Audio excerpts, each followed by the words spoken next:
Good morning. It's Thursday, February 12th. Here's what we're working on. I'm Emily Huang reporting live in Stony Creek, where emergency crews responded to a fire early this morning. We'll bring you those details coming up. The suspect in a school shooting in Tumbler Ridge, BC has been identified. 44 number. Matt, to your point, for the Raptors to get to 44. And the Toronto Raptors enter the All-Star break on a sour note.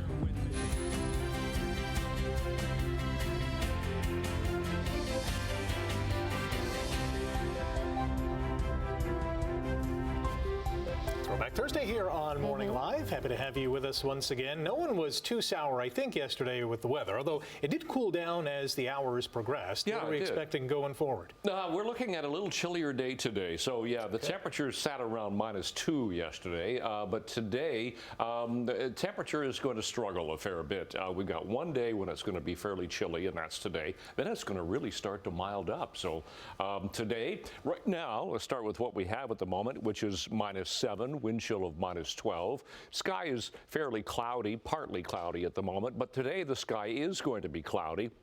Well, we'll only climb to -4 for the day today with a wind chill, a little bit of a wind chill, about -10 to -12, depending on where you are. The wind will be fairly light for the day, but it will start to pick up as the day progresses. Now, we could get some flurries early morning hours, and then just fairly cloudy. I mean, we could see some glimpses of some sunshine, but today is going to be fairly cloudy. But once again, a high of only -4, but it will start to mild up, and we'll talk about that coming up. Quick check on the roads this morning. The roads are doing okay right now. Nothing to talk about at the 403 around Waterdown Road. That's our exclusive camera. Nothing to see there. To some MTO traffic cameras. We'll see if anything's happening in Stoney Creek around Grays Road. And no, all doing fine right there. We'll flip ahead to the base of the Skyway. Toronto bound heading away from us looks good. Walker's Line doing fine, even all the way through Oakville and Mississauga.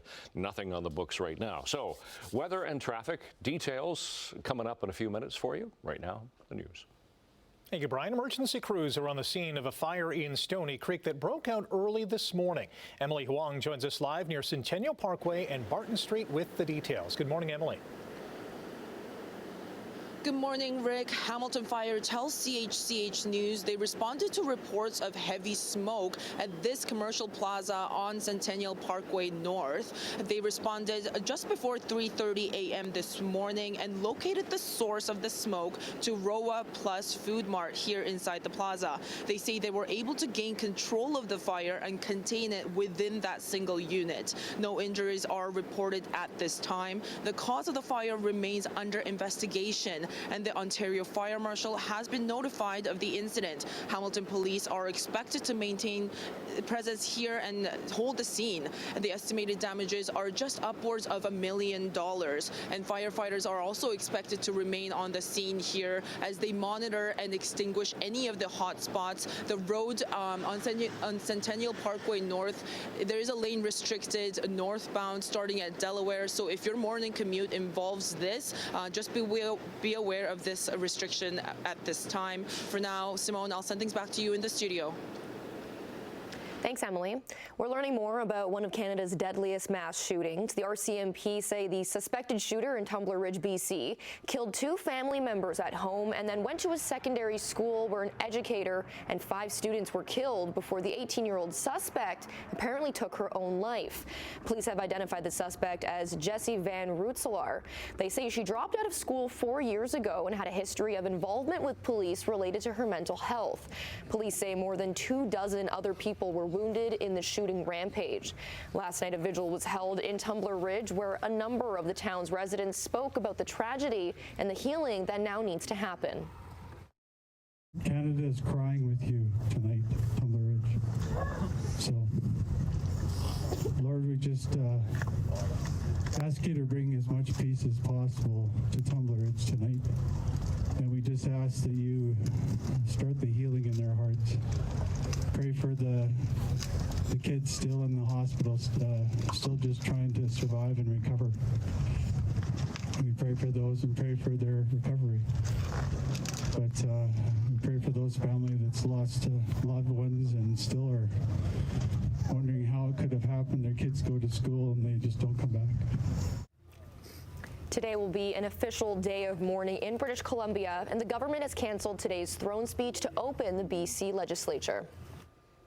Now, if you or someone you know is in crisis, you can reach out to 988 or 911 for immediate help. There's also St. Joseph's Crisis Outreach and Support Team, or COAST, at 905-972-8338.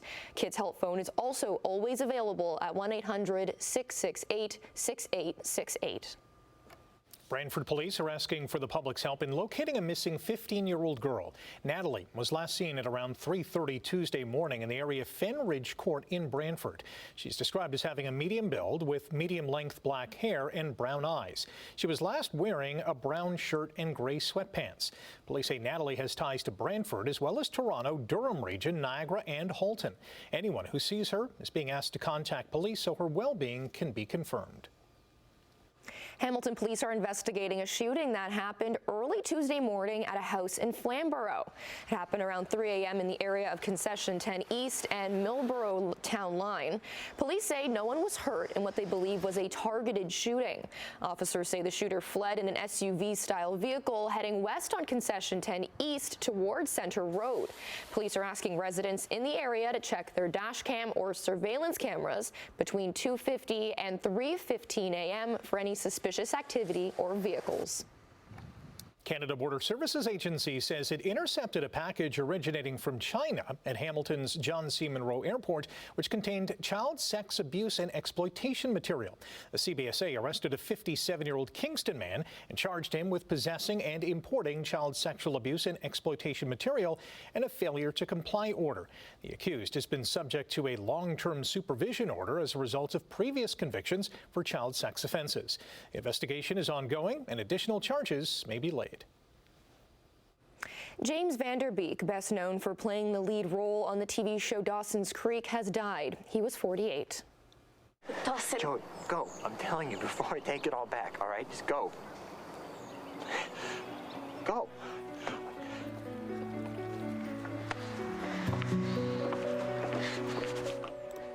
The actor rose to fame starring as Dawson Leary on the 1990s-era hit teen drama Dawson's Creek, which ran until 2003.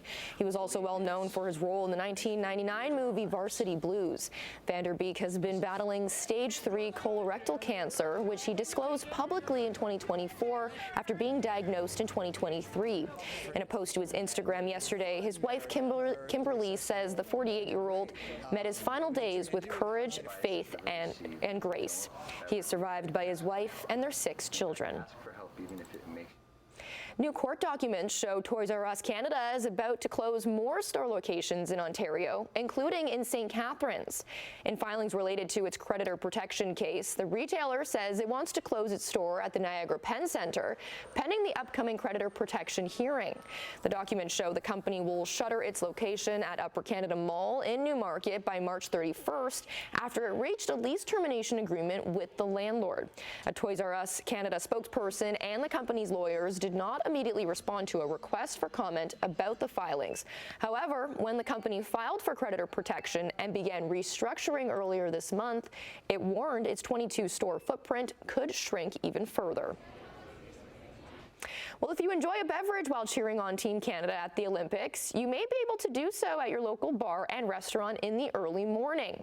Yesterday, Hamilton City Council signed off on a motion to allow businesses to start serving alcohol at 6 a.m. City Hall is now awaiting approval from the Alcohol and Gaming Commission of Ontario. The motion was put forward by Councillor Matt Francis. And this is just temporary.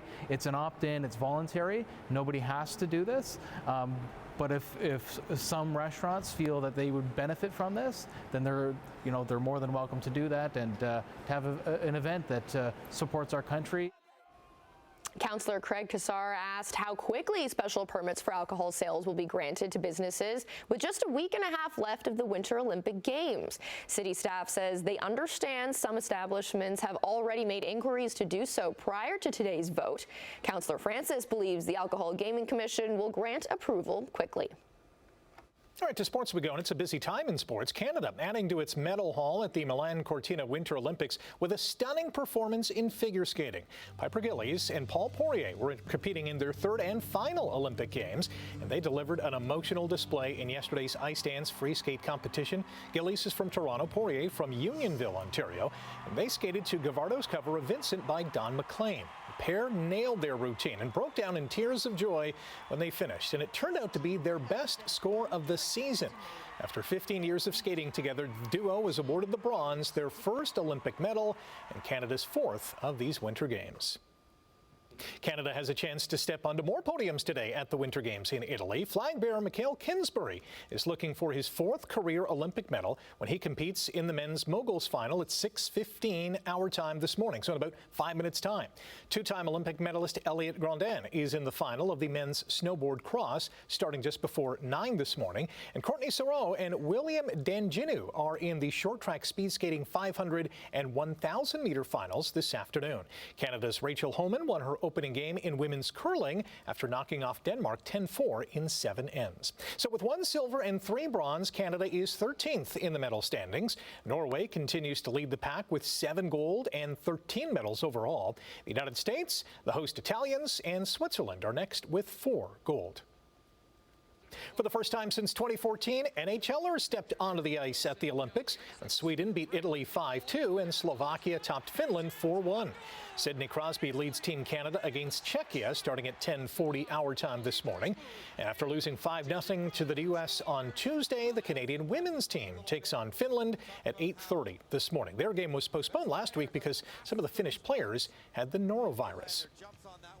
Toronto Raptors are heading into the NBA All-Star break on a bit of a downer. Cade Cunningham hit a season-high tying 6 3-pointers and scored 28 points as Detroit dumped the Raptors 113-95. Now, despite playing without suspended centers Jalen Duren and Isaiah Stewart, the Pistons won for the 6th time in 7 games and are the first team in the East with 40 wins this season.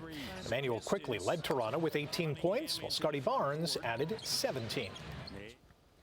Blue Jays pitchers and catchers reported to spring training in Dunedin, Florida yesterday, where they started throwing the ball around. Some new players like free agent pickup Dylan Cease were joined by mainstays such as starter Kevin Gausman and reliever Jeff Hoffman. Now, Cease showed up to day 1 of spring training sporting some Donald Duck gear, and then he had a Mickey Mouse outfit on. Cease arrived at the Blue Jays spring training facility nearly 2 weeks ago after signing a 7-year, $210 million deal.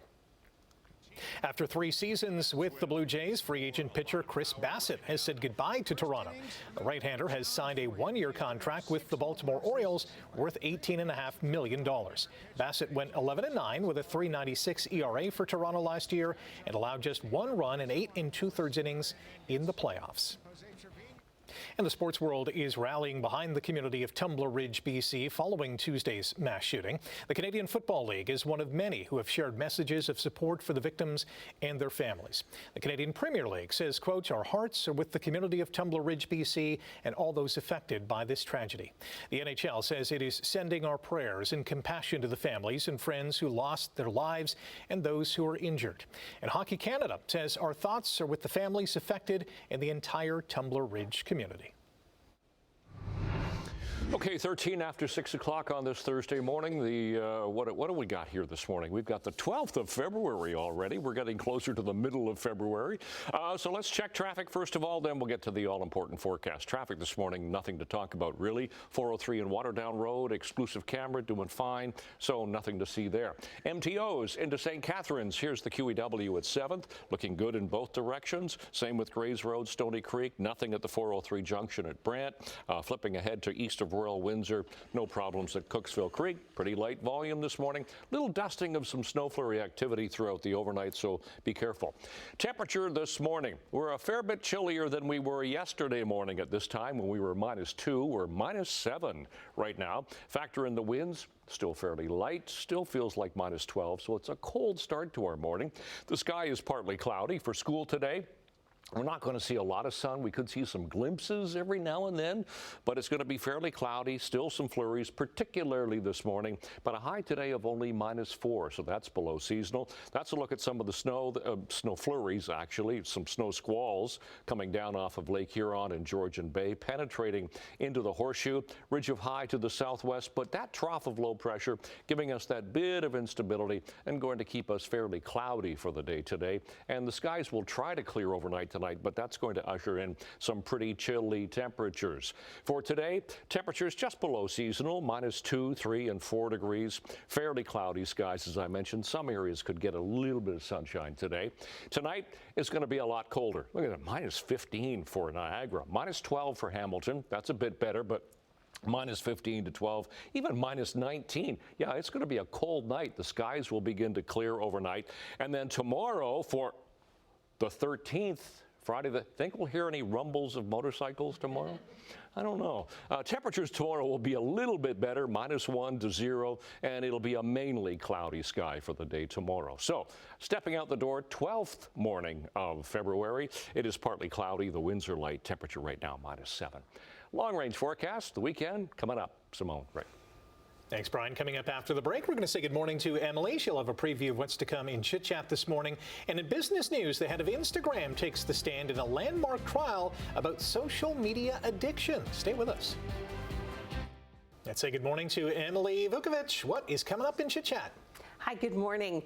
Britney Spears must need some money because she just signed a massive new music deal. Oh. Yeah. Money, money, money, money. Yeah. Brendan Fraser and Rachel Weisz returned for a new Mummy film. Oh. This is what we needed. Yes. Is it? Yeah. I say yeah. I love that movie, right? And later on this morning, tributes continue to pour in for James Vanderbeek, who passed away yesterday. Yeah, so sad. Some sad news. All right, thank you, Emily. In overseas trading this morning, the dollar is up slightly to 73.68 cents U.S. Gold is down $4 an ounce, and oil is also down 20 cents to $64.43 U.S. a barrel. In midday European trading, all markets are up this hour. Asian markets were mixed today. Shanghai was up while Tokyo and Hong Kong were down. And at the close yesterday, North American markets were down slightly across the board.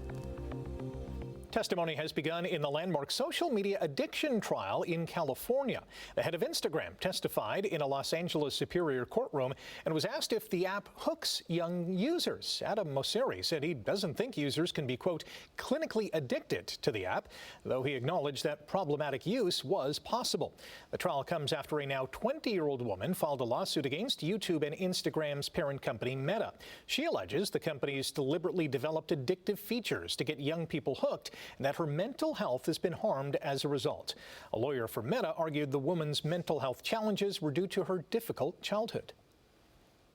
Private aviation company Vista has ordered 40 Bombardier jets. The deal for the Challenger business aircraft is valued at more than $1 billion U.S. The agreement also includes purchase options for an additional 120 aircraft, which would bring the total order value to about $4.7 billion. Vista Global Holding provides private flight services around the world. Cineplex is reporting a fourth quarter profit of $369,000, down significantly from $3.3 million a year earlier. The Canadian movie theater chain says revenue fell to about $335 million. Movie attendance also fell to just over 10 million. On a positive note, box office revenue per patron rose slightly to $13.87. Shopify says it made $743 million U.S. in its fourth quarter. That's compared with a profit of close to $1.3 billion a year ago. However, the Ottawa-based e-commerce company says revenue rose 31% to almost $3.7 billion. Looking ahead, Shopify expects revenue for the first quarter of this year to grow at a low 30s% rate on a year-over-year basis. Quick timeouts. Brian is going to return with your updated traffic and 7-day weather forecast. Stay with us. Okay, 6:24. It's Thursday morning, getting closer to the weekend now, and we're not seeing any problems on the road so far this morning. Not even a lot of volume yet. QEW east of Lake going through St. Catharines doing fine. Toronto-bound lanes coming towards us on that shot. South end of the Burlington Skyway Bridge is still moving nicely. Flipping ahead to Walker's Line, going through Burlington, heading toward Oakville in the distance. No problems there. Erin Mills Parkway all the way through Mississauga. Volume so far this morning doing fine. Still pretty light and no collisions to talk about. All right, let's talk about temperatures then. That's the temperature at the moment. A lot chillier than it was yesterday morning at this time. We're sitting at -7. We've got a wind chill about -12. -7 for Mississauga, -6 Grimsby and Toronto. So generally everybody's a lot chillier this morning. Seasonal temperatures now are -1 for the daytime high and -9 for the overnight low. So even though it's chilly, a lot chillier this morning, it's still above seasonal for an overnight low. Those are our sun times for the day today. Gain a few minutes of daylight again today. And those are our records for today. A little bit of flurry activity is possible for today, particularly this morning, and we should climb to -5 by the first bell, and that's the high for the day today. That's all we're going to get to. We could see a little squeak of some sun, but -4 will be the high for the day today. Wait a minute. Have I filled this up enough with stuff? Yeah, look at that. So today, -4, wind chill -12, -12 tonight. It's going to be cold. Wind chill about -19. Wow. And then tomorrow we'll climb to -1. Or the wind chill of -7, bit of sunshine. But Friday the 13th, tomorrow, we get 3 of them this year from what producer Tansy was telling me. And then 2 degrees. It'll be a nice day on Valentine's Day on Saturday with sunshine and plus side temperatures. 2 and cloudy Canada Day, Family Day on Monday, cloudy and 5, 6 for Lunar New Year, and Ash Wednesday is on Wednesday. Do you think tomorrow I can shift everything along and fill that up? I'll try and do that tomorrow. We'll see. That's your forecast. Simone, Rick. Thank you, Brian. Now, you might want to press pause on your next scoop of Cheerios. The fecal oral route is responsible for such enviable infections as norovirus and cholera, but could it also have some benefits? Apparently, the ancient Romans thought so. Researchers in Turkey found tiny pieces of human poop in glass bottles dating back to the 2nd century. Now, they say it proves doctors practice what was written by the ancient physician Galen. He believed human and animal feces could be used to treat things like inflammation and infection. Scientists also found residue from olive oil and thyme in the same container. Thyme has antibacterial properties, so it may have cut some of the risks of the treatment. It's also not as far-fetched as it sounds. Fecal transfer therapies for people with colon problems are becoming more common. So that's bizarre. Would they have baked that in like a loaf, like a meatloaf of poop? And then consumed it? I guess it for would health benefits? Prevent it from tasting it. I would think they'd have to combine something with it, you right? would have to mask the, oh my goodness. Yes. So crazy. Absolutely. Stay with us, and hopefully you're still enjoying your breakfast. More to come after the break here on Morning Live. Good morning. When the woman is sick.